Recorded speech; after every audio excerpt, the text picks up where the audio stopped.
নমস্কার, আপনারা দেখছেন এখন দাসপুর বার্তা। মনজ্ঞ সাহিত্যবাসর ও গুণীজন সংবর্ধনা জয়ন্তীপুরে। প্রত্নতাত্ত্বিক গবেষক ও লেখক কানাইলাল দীর্ঘাঙ্গী স্মৃতি সাহিত্যবাসর হল 1 ডিসেম্বর রবিবার চন্দ্রকোনা সংগ্রহশালা ও সাংস্কৃতিক প্রাঙ্গণে। এর আয়োজনে ছিল 1980 খ্রিস্টাব্দে প্রতিষ্ঠিত জয়ন্তীপুরে চন্দ্রকোনা সংগ্রহশালা ও সংস্কৃতি কেন্দ্র। এদিন এই গবেষকের স্মৃতিচারণে কথায়, কবিতায়, গানে সাহিত্যবাসরটি রসোত্তীর্ণ হয়ে ওঠে। এদিনের সভায় বিশেষ গুণীজন সম্বর্ধনাও জ্ঞাপন করা হয়েছে।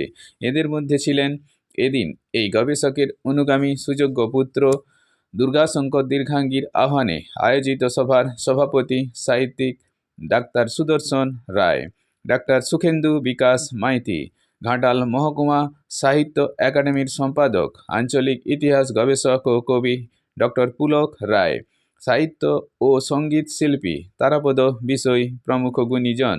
এছাড়াও ইতিহাস গবেষক রহিননাথ মঙ্গল ও জনপ্রিয় ঘাটাল মহকুমা শাসক সুমন বিশ্বাস প্রমুখ গুণীজনদের বিশেষ সম্বর্ধনা স্মারক অনুপস্থিতির কারণে বাসগৃহে পৌঁছে দেওয়ার বার্তা দিয়েছেন আহ্বায়ক।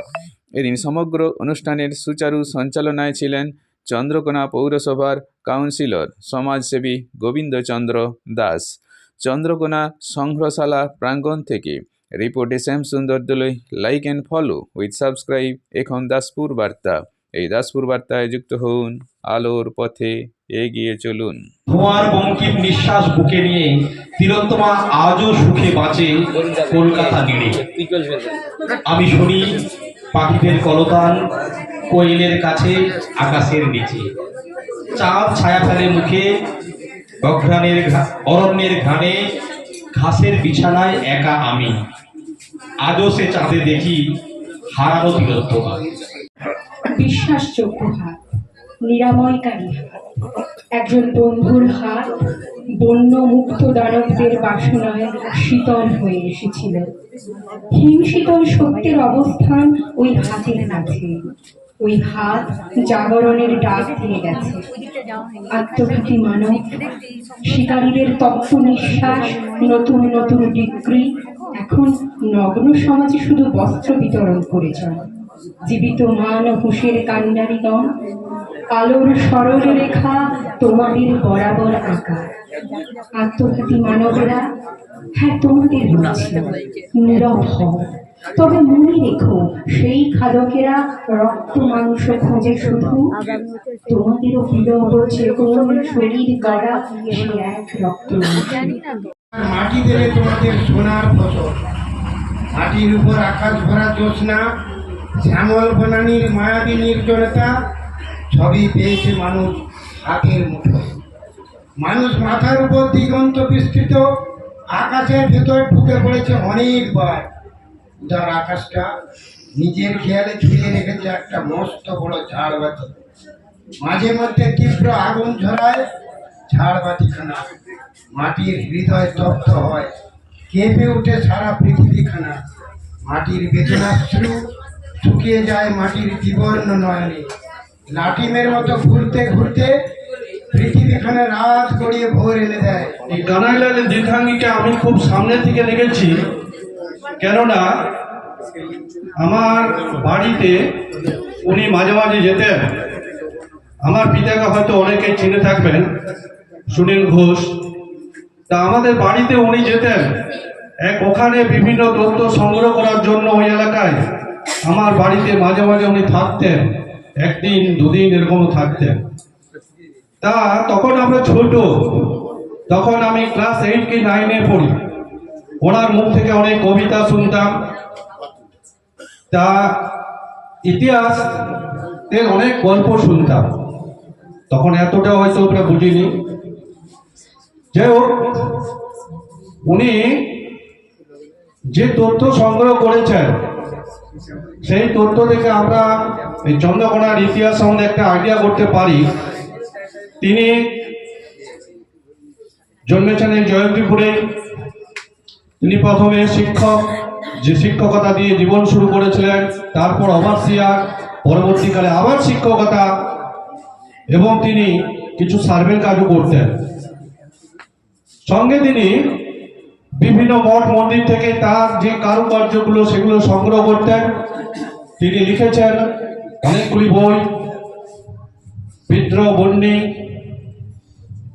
তারপরে আপনার হচ্ছে চন্দ্রকোনার সংগ্রহশালা প্রথম খণ্ড, চন্দ্রকোনার ইতিহাস ও সংস্কৃতি, মেদিনীপুর জেলা, এরকম অনেকগুলি বই তিনি লিখেছেন।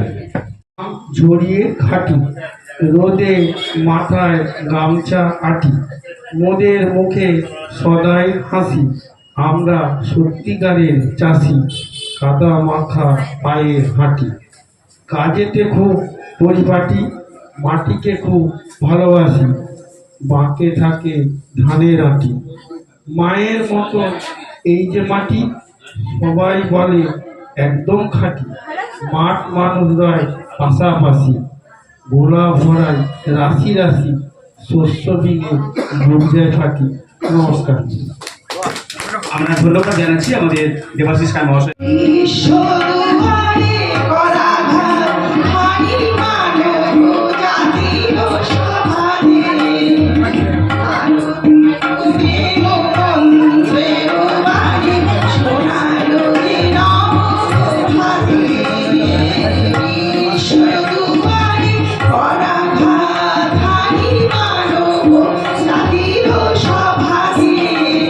মামাবাড়ির মাঝি নাদের আলী বলেছিল, বড় হও দাদা ঠাকুর, তোমাকে আমি 3 প্রহরের বিল দেখাতে নিয়ে যাব।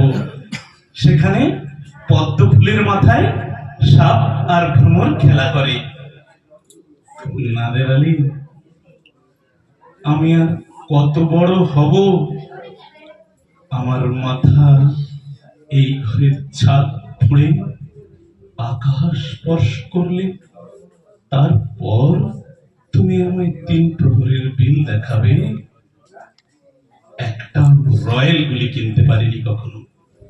লাঠি লজেন্স দেখিয়ে দেখিয়ে চুষেছে লস্কর বাড়ির ছেলেরা। ভিখারির মতো চৌধুরীদের গেটে দাঁড়িয়ে দেখেছি ভেতরের রাস উৎসব। অবিরল রঙের ধারার মধ্যে